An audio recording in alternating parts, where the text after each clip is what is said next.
నరేంద్ర మోదీ అత్యున్నత స్థాయి సమీక్షా సమావేశం నిర్వహించారు. ఈ భేటీలో రక్షణ మంత్రి రాజ్నాథ్ సింగ్, విదేశాంగ మంత్రి డాక్టర్ ఎస్ జయశంకర్, జాతీయ భద్రతా సలహాదారు అజిత్ దోవల్, సిడిఎస్ జనరల్ అనిల్ చౌహాన్, త్రివిధ దళాధిపతులు హాజరయ్యారు. భారత్ పాక్ మధ్య ఉద్రిక్తతల నేపథ్యంలో జరిగిన ఈ సమీక్షలో సరిహద్దు పరిస్థితులు, ఆపరేషన్ సింధూర్, దేశ భద్రతా అంశాలపై ప్రధానంగా చర్చ జరిగింది. భారత భద్రతా దళాల చర్యలపై ప్రధానమంత్రి పూర్తి అవగాహన పొందారు.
విజయవాడ ఇంద్రకీలాద్రిపై వెలిసిన శ్రీ కనకదుర్గమ్మ ఆలయాన్ని సినీ నటి సమంత దర్శించుకున్నారు. అమ్మవారి దర్శనానికి ప్రత్యేకంగా విజయవాడకు వచ్చిన ఆమె ఆలయ పాలక మండలి అధికారులు ఏర్పాటు చేసిన ప్రత్యేక దర్శన ఏర్పాట్లలో భాగంగా స్వామివారిని దర్శించుకున్నారు. పూజారులు వేద మంత్రోచ్చరణల మధ్య తీర్థ ప్రసాదాలు అందజేశారు. సమంత దర్శనం సందర్భంగా భక్తులు భారీ సంఖ్యలో చేరి సెల్ఫీలు తీసుకునేందుకు పోటీపడ్డారు. ఆమె దేవి సన్నిధిలో నమస్కరించి ఆర్జిత సేవలో పాల్గొన్నట్లు ఆలయ వర్గాలు తెలిపాయి.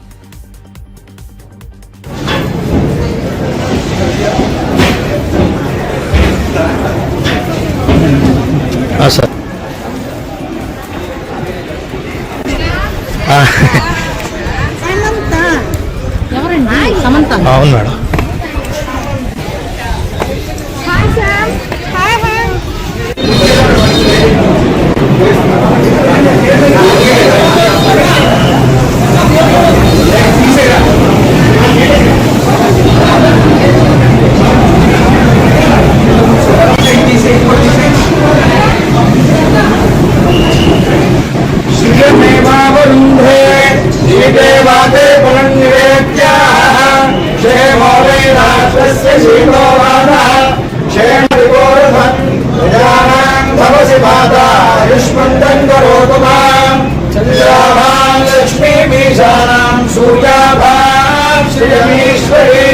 चंद्र सूर्याग्निर्भां श्री महालक्ष्मी उपास्महे आयुष्यमारोग्यमावेदात्सौभामानं महीयते धान्यं धनं पशुं बहुपुत्रलाभं शतसंवत्सरं दीर्घमायु आयुरारोग्यशान्तिदा प्रसादेन आयुष्याभिवृद्धिस्तु पुनः पुनः दर्शनभाग्यसिद्धिस्तु अमानन्याय अभिवृद्धिः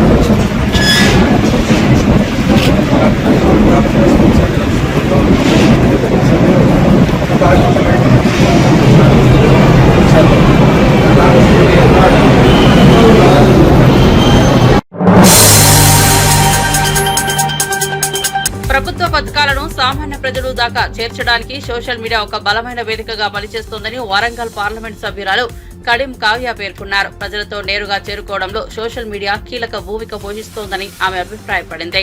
ప్రభుత్వ సంక్షేమ పథకాలను మరింతగా వేగంగా విస్తృతంగా పరిచయం చేయాలంటే సోషల్ మీడియా వాడకాన్ని మెరుగుపరచాల్సిన అవసరం ఉందని పేర్కొంది. ప్రజల కోసం ప్రవేశపెట్టిన సంక్షేమ పథకాలను ప్రతి కుటుంబానికి చేరువ చేసే లక్ష్యంతో ఎంపీలు, ఎమ్మెల్యేలు తమ సోషల్ మీడియా వేదికలపై మరింత చురుగ్గా ఉండాలని సూచించింది. ఈ రోజు సోషల్ మీడియా గన్పూర్ లో ఎందుకు ఇంపార్టెంట్ అంటే గన్పూర్ లో ఉన్నటువంటి రాజకీయ నాయకుడు, ఈ ఎమ్మెల్యే కడియం శ్రీహరి గారు చాలా 35 ఏళ్ల రాజకీయ అనుభవం ఉన్న వాళ్ళు. ఆయన మీదనే అందరికీ కాదు అందరికీ కూడా ఈర్ష. బిడ్డ ఎంపీ అయింది, ఆయన మళ్ళీ గెలిచిండు కాంగ్రెస్ కానీ ఉండా కూడా అని చెప్పి అటు టిఆర్ఎస్ వాళ్ళకి ఇటు బీజేపీ వాళ్ళకి అంతకుముందు పాత ఎమ్మెల్యే వాళ్ళందరికీ అటు గెలిచిన వాళ్ళకి గెలవని వాళ్ళకి అందరికీ కూడా చాలా కడుపు మంట. అదే విధంగా ఏ విధంగానైతే నేను గన్పూర్ ప్రజలు నన్ను ఎన్నుకొని గెలిపించినారు, అభివృద్ధి చేయాలి కాబట్టి నేను ఇది నా లాస్ట్ జాబ్ కాబట్టి నేను ఖచ్చితంగా అభివృద్ధి చేయాలనే ఉద్దేశంతో సీఎం రేవంత్ రెడ్డి గారితో 800 కోట్ల వరకు వివిధ అభివృద్ధి పనుల కోసము నిధులు మంజూరు చేయడమే కాకుండా అనేక జియోలు తీసుకురావడం జరిగింది కేవలం సంవత్సరం కాలంలోనే. అదే కాకుండా ఇవన్నీ పనులు కూడా నేను ఈ 5 ఏళ్ల పాటు మెల్లగా చేసుకుంటా అని అంటలేడు. నాకు ఒక సంవత్సరంన్నర కాలం టైం ఇవ్వండి, ఆ టైంలోనే మీకు చెప్పిన పనులన్నీ నేను చేసి పెడతా అని అంటున్నాడు. కాబట్టి ఆయన మీదనే ఎక్కువ విమర్శలు ఉన్నాయి, మీరు చూస్తున్నారు. ఇప్పుడు చాలా మందికి కావాల్సింది ఏంటంటే మసాలా వార్తలు, అది ఉంటేనే చూస్తారు, లేదంటే మంచి వార్తలు ఎవరు కూడా చూడరు, ఎక్కువ ప్రచారం రాదు వాటికి. ఏదైనా చెడు వార్త ఎవరైనా తిరుగుతున్నారంటే మాత్రమే వాటిని హైలైట్ చేస్తారు. కాబట్టి అట్లాంటి హైలైట్ చేసిన వాళ్ళందరినీ కూడా మనము ఎట్లయినా ఆపోజిట్ గా నిలబడి వాటిని ఎదుర్కోవాలి. వాటి గురించి కరెక్ట్ ఫ్యాక్ట్ ఫైండింగ్ అన్నట్టు ఫ్యాక్ట్ చెక్ చేసుకొని నిజాలు బయట పెట్టాలి. మీరు ఇంతమంది ఉన్నారు, ఇంతమంది మా మీద చేసిన విమర్శలకు కానీ మా మీద చేసిన అవినీతి ఆరోపణలు మీరు ఆ గ్రామాల్లో ఉంటారు, దేవదూరులో ఉన్న వాళ్ళకి తెలుస్తారు. నిజంగా మేము 2000 ఎకరాలు ఆక్రమించుకున్నామా, మాకు ఎంత భూమి ఉందని ఉండరా లేదా అనేది అన్ని ఆ గ్రామాల్లో ఉన్న వాళ్ళకి తెలుస్తుంది. కాబట్టి మీరు అక్కడికి వెళ్ళి కనుక్కున్నా కూడా నిజాలు తెలుస్తాయి. దేశమంతా ఉగ్రవాదాన్ని ఎదిరించేందుకు సైనికులకు మద్దతుగా నిలుస్తున్న వేళ రాష్ట్ర సీఎం చంద్రబాబు మాత్రం ప్రతిపక్ష నేతలపై కుట్రలు చేయడం పట్ల గుంటూరు వైఎస్ఆర్సీపీ పార్లమెంట్ పరిశీలకులు పోతిన మహేష్ తీవ్రంగా విమర్శించారు. మా పార్టీకి చెందిన బీసీ సామాజిక వర్గ నాయకురాలు మాజీ మంత్రి విడుదల రజనీపై పోలీసులు చూపిన తీరును ఆయన తీవ్రంగా ఖండించారు. ఆమె మాజీ మంత్రి అయినా మహిళ అయినా చూడకుండా పోలీసులు దురుసుగా వ్యవహరించడం అత్యంత దురదృష్టకరమని అభిప్రాయపడ్డారు. ఇది పగ ప్రయోజనాలతో సాగుతున్న దాడుల క్రమమని వ్యాఖ్యానించారు. వైఎస్ఆర్సీపీ తరఫున దీనిపై తీవ్ర నిరసన వ్యక్తం చేస్తున్నట్లు ప్రకటించారు.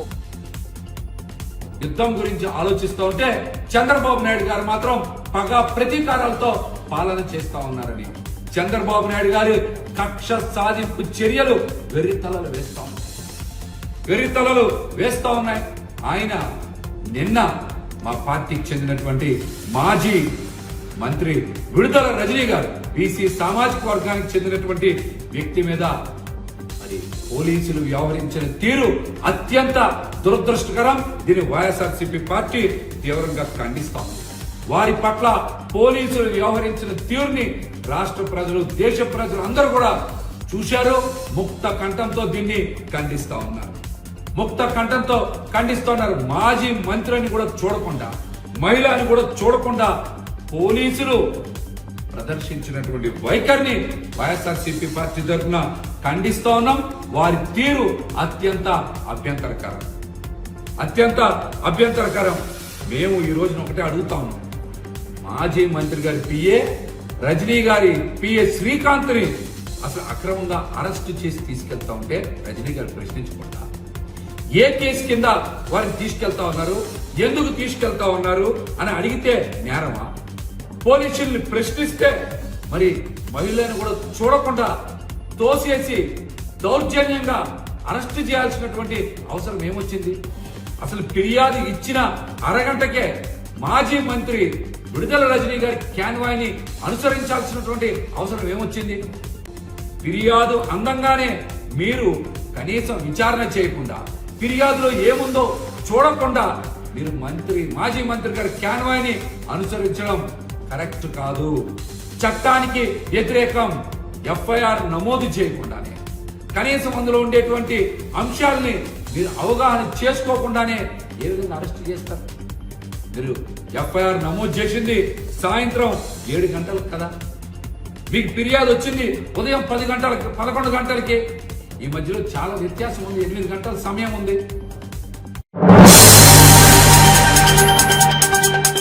కర్నూలులో వైఎస్ఆర్ కాంగ్రెస్ పార్టీ జిల్లా అధ్యక్షుడు మాజీ ఎమ్మెల్యే ఎస్వి మోహన్ రెడ్డి తీవ్ర ఆగ్రహం వ్యక్తం చేశారు. మాజీ మంత్రి విడుదల రజనీపై పోలీసులు అమానుషంగా ప్రవర్తించారని ఆరోపించారు.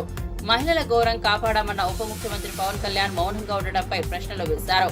టీడీపీ రెడ్ బుక్ పేరుతో న్యాయం రాజ్యాంగాన్ని నీరు కార్చుతున్నారని మండిపడ్డారు. రజనీ పీఏపై అక్రమ కేసులు పెట్టడాన్ని, ఆమెను పోలీస్ స్టేషన్లో దుస్తులు మార్చుకునే వస్తువులు లేకుండా అరెస్టు చేయడాన్ని ఆయన ఖండించారు. 84 ఏళ్ల మాజీ ఎమ్మెల్యే చెన్నకేశవరెడ్డిపై అసభ్య వ్యాఖ్యలు చేశారని, పోలీసుల వ్యవహార శైలి ప్రజలను ఆశ్చర్యానికి గురి చేస్తోందన్నారు. ఇలాగే కొనసాగితే వైఎస్ జగన్ మరో ఉక్కుతో రాబోతున్నారని హెచ్చరించారు.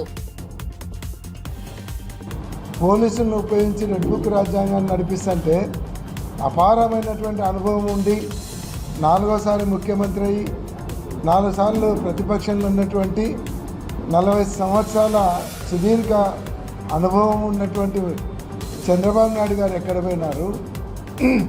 ఈ రాష్ట్రాన్ని అరాచక పాలన చేస్తూ ఉన్నారు. ఆయన పిఏ ఆమె కారులో ఉన్నాడని ఆమెను అంత దురుసుగా ప్రవర్తించి అసలు ఎందుకు అరెస్టు చేస్తున్నారంటే సమాధానం చెప్పకుండా ఆమెను అట్లా తోసేసి ఒక మహిళ మాజీ మంత్రివర్యులు ఒక గౌరవమైనటువంటి కుటుంబాన్ని నుంచి వచ్చినటువంటి మహిళని కూడా చూడకుండా ఆమెను తీసి తోసిపడేసి అసలు ఒక మహిళను అరెస్ట్ ఆమె దగ్గర ఏదైనా బిహేవ్ చేయాలంటే మహిళా పోలీసులు ఉండాలి. మహిళా పోలీసులు కూడా రాకుండా ఒక సుబ్బరాయుడు అనేటువంటి సిఐ ఆమె చేపట్టుకొని లాగి తోసేసి కారులోకి ఎక్కి ఒక టెర్రరిస్ట్ను అరెస్ట్ చేస్తున్నట్టు ఎవడన్నా చూస్తే ఏమన్నా పాకిస్తాన్ టెర్రరిస్ట్ ఏమన్నా కారులో ఉన్నాడేమో ఈ సీఏ అంత అత్యుత్సాహం చూపిస్తున్నాడు అనేటట్లు ఈరోజు ఆ సుబ్బరాయుడు అనేటువంటి సిఐ గారి ప్రవర్తన చూస్తే నిజంగా ఆయన వల్ల పోలీస్ డిపార్ట్మెంట్ పరువు ప్రతిష్టలు దిగజారిపోయేటట్లు ఆ ఇన్స్పెక్టర్ ప్రవర్తించారు. నేను ఇలాంటి వాళ్ళకి చెప్తున్నాను, మీ వల్ల మీలాంటి వాళ్ళ వల్ల నాయకులకు మీలాగా మడుగులొచ్చేటువంటి వాటి వల్ల పోలీస్ డిపార్ట్మెంట్కు మొత్తానికి చెడ్డ పేరు తెచ్చే కార్యక్రమం చేస్తూ ఉన్నారు. పోలీస్ డిపార్ట్మెంట్ అందరూ అట్లా ఉండాలని అన్నాను, కానీ మీలాంటి వాళ్ళ వల్ల పోలీస్ డిపార్ట్మెంట్ అందరికీ కూడా చెడ్డ పేరు వచ్చేటటువంటి పరిస్థితి. ఈరోజు కొంతమంది ఉన్నారు అతి ఉత్సాహం చూపిస్తున్నారు, వాళ్ళ వల్ల పోలీస్ డిపార్ట్మెంట్ చెడ్డ పేరు వస్తుంది. ఈరోజు లోకేష్ గారు చెప్తున్నారనో మీ స్థానిక నాయకులు. నందమూరి హరికృష్ణ మనవడు తారక రామారావు హీరోగా వైవీఎస్ చౌదరి దర్శకత్వంలో తెరకెక్కనున్న కొత్త సినిమా నేడు పూజా కార్యక్రమాలతో ప్రారంభమైంది. న్యూ టాలెంట్ రోర్స్ బ్యానర్ తో గీత నిర్మాణంలో రూపొందుతున్న ఈ చిత్రానికి నారా భువనేశ్వరి క్లాప్ కొట్టి ప్రారంభించారు. ఈ కార్యక్రమంలో లోకేశ్వరి, పురంధేశ్వరి, ఎన్టీఆర్ కుటుంబ సభ్యులు పాల్గొన్నారు. ప్రేక్షకులలో ఆసక్తి పెరుగుతోంది.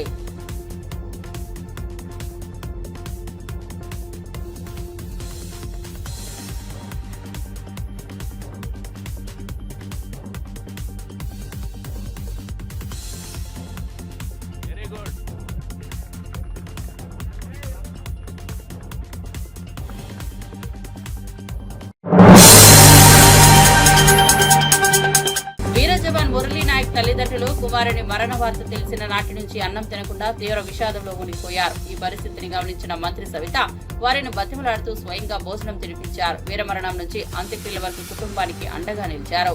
తాము తోడుంటామని ధైర్యం చెప్పి ఓదార్చారు. మంత్రి మానవతా చర్యపై అన్ని వర్గాల ప్రశంసలు వెల్లువెత్తుతున్నాయి.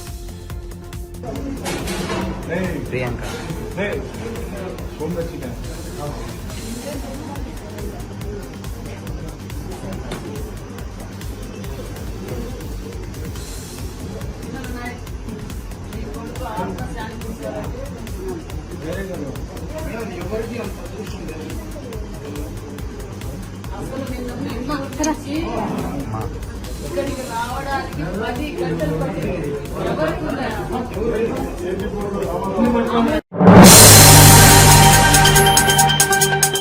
నన్ను హీరోగా ప్రకటించిన మొదటి రోజు నుంచే నాకు అద్భుతమైన మద్దతు ఇచ్చిన నందమూరి అభిమానులకు హృదయపూర్వక కృతజ్ఞతలు తెలియజేస్తున్నారని ఎన్టీఆర్ చెప్పారు. వారి ప్రేమ, ప్రోత్సాహం వల్లే నేను ఈ స్థాయికి వచ్చారని, ఎప్పటికీ వారి రుణం మర్చిపోలేని అన్నారు. అభిమానులపై ఎన్టీఆర్ చూపిన ఈ స్ఫూర్తిదాయకమైన కృతజ్ఞత ప్రస్తుతం సోషల్ మీడియాలో హైలైట్ అవుతోంది. మా తాత నందమూరి హరికృష్ణ గారు మరియు మా నాన్న నందమూరి నందమూరి జానకిరామ్ గారి ఆశీస్సులు ఎప్పుడూ నాతో ఉంటాయని నేను నమ్ముతాను. దివి నుండి వారు ఇవాళ ఈ కార్యక్రమాన్ని చూస్తూ సంతోషిస్తారని నేను నమ్ముతున్నాను. నేను వేయబోయే మొదటి అడుగుకి మా తాతలు, మా అమ్మమ్మలు, మా బాబాయిలు, నా మొత్తం కుటుంబం అందరికి ఎంకరేజ్మెంట్ ఉండడంతో నాకు చాలా ఆనందంగా ఉంది. ఈ ఫంక్షన్కి వచ్చి మంచి మనసుతో పూజ చేశారు మా నాన్నమ్మ నందమూరి లక్ష్మి గారు. Thank you so much Nani. అలాగే ఈ ముహూర్తం షాట్కి డైరెక్షన్ చేసిన మా అమ్మమ్మ లోకేశ్వరి గారికి, కెమెరా ఆన్ చేసిన మా అమ్మమ్మ పురంధేశ్వరి గారికి, క్లాప్ కొట్టిన మా అమ్మమ్మ భువనేశ్వరి గారికి నా హృదయపూర్వక ధన్యవాదాలు తెలియజేసుకుంటున్నాను. మా ముహూర్తం షాట్కి డైరెక్టర్ ఆఫ్ ఫోటోగ్రఫీ బాధ్యతలు నిర్వహించిన మా తాత నందమూరి మోహన్ కృష్ణ గారికి, స్క్రిప్ట్ అందించిన మా అత్త సుహాసిని గారికి నా మనఃపూర్వక ధన్యవాదాలు తెలియజేసుకుంటున్నాను. ఈ ప్రాజెక్ట్ అనౌన్స్ అయినప్పటి నుంచి ఈ ప్రాజెక్ట్కి సంబంధించిన వార్తలు, విశేషాలన్నీ ప్రజలకి అందజేస్తున్నందుకు మీడియా మిత్రులందరికీ ధన్యవాదాలు. ముఖ్యంగా నాకు ఈ అవకాశం ఇచ్చి నన్ను ఇప్పటిదాకా గైడ్ చేస్తూ వచ్చినందుకు మా డైరెక్టర్ వైవిఎస్ గారికి థ్యాంక్ యూ సో మచ్ అన్న. నేను నటుడిగా మీ అందరికీ పరిచయం అయినప్పటి నుంచి నాకు మీరు ఇచ్చిన ఎంకరేజ్మెంట్, ఆ లవ్, ఆడియన్స్ ఇచ్చిందంతా I'm forever grateful for that. ముఖ్యంగా మాకెప్పుడు ఇంత ప్రేమిస్తూ మాకెప్పుడు తోడుగుండే మా నందమూరి అభిమానులందరికీ నేను ఎప్పటికీ రుణపడి ఉంటాను. మీరిచ్చే ఈ ప్రేమ, ఈ ఎంకరేజ్మెంట్ ఇదంతా నాకు బలమైన నన్ను ముందుకు నడిపిస్తుందని నేను నమ్ముతున్నాను. Thank you so much.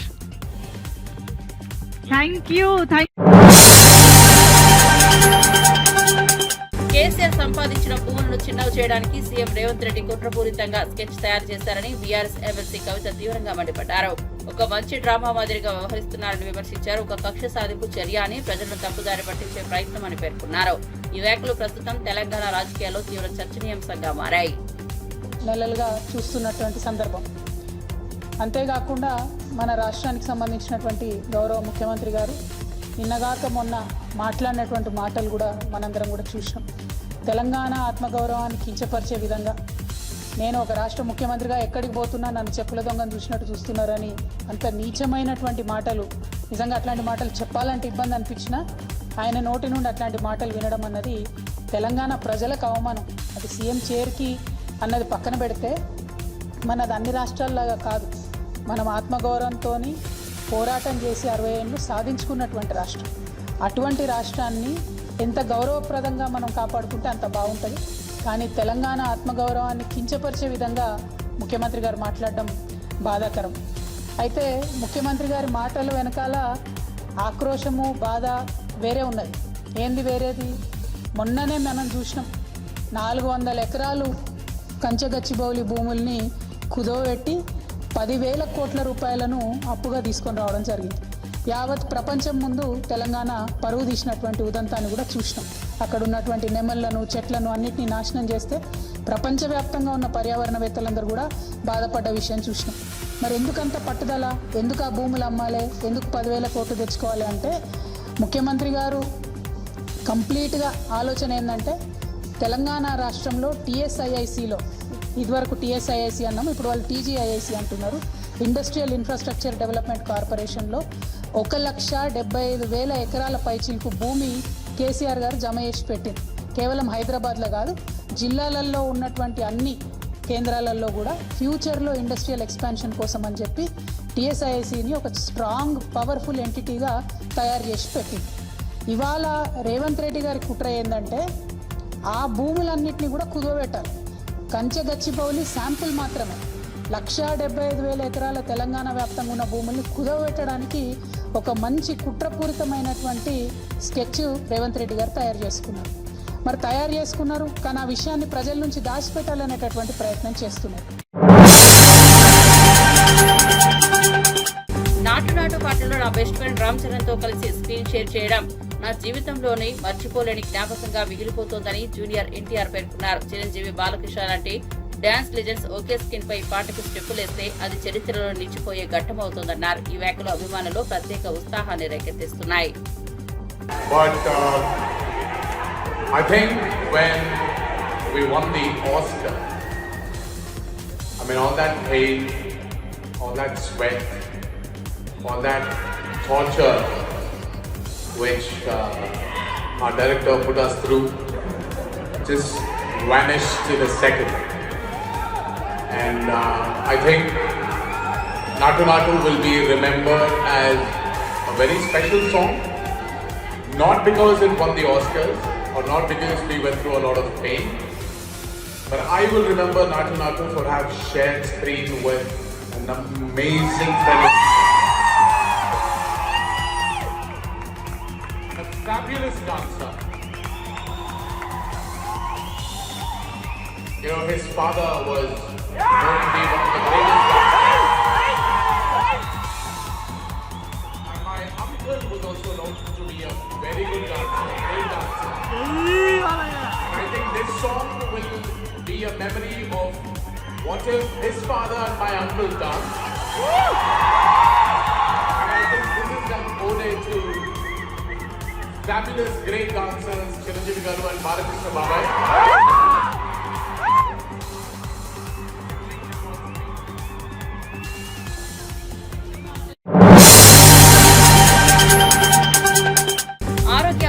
పెంపొందించేందుకు అత్యవసర పరిస్థితుల్లో ప్రజలు ప్రతిస్పందన సామర్థ్యాన్ని అభివృద్ధి చేయడానికి ప్రాణాలను రక్షించే పద్ధతులపై ప్రజలకు సందేశం ఇవ్వాలనే ఉద్దేశంతో ఏఐఎంఎస్ మంగళగిరి వాక్థాన్ను నిర్వహించింది. ఇది అంతర్జాతీయ నర్సుల దినోత్సవం 2025 సందర్భంగా చేపట్టబడింది. వాక్లో వైద్యులు, నర్సులు, విద్యార్థులు, స్థానికులు పెద్ద ఎత్తున పాల్గొన్నారు. ప్రజల్లో ఆరోగ్య చైతన్యాన్ని కలిగించాలన్నదే లక్ష్యంగా కార్యక్రమం కొనసాగింది.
వయసులో దేశం కోసం ప్రాణాలు అర్పించిన జవాన్ మురళీ నాయక్ ను యువత ఆదర్శంగా తీసుకోవాలని నేతలు పిలుపునిచ్చారు.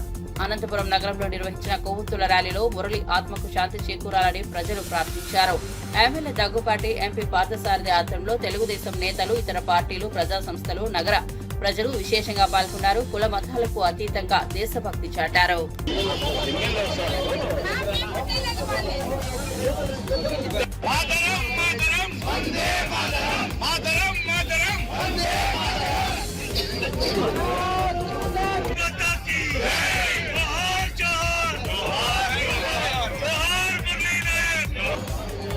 అప్పుడే వెలిగించేసిన ఇంకా టైం ఉంది, ఇంకా టైం ఉంది.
జాతీయ గీత ఆలాపన ఉంటుంది.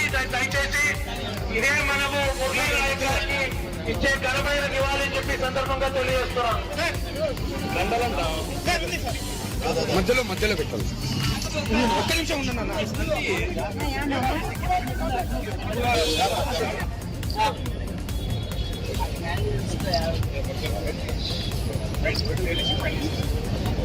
జోహార్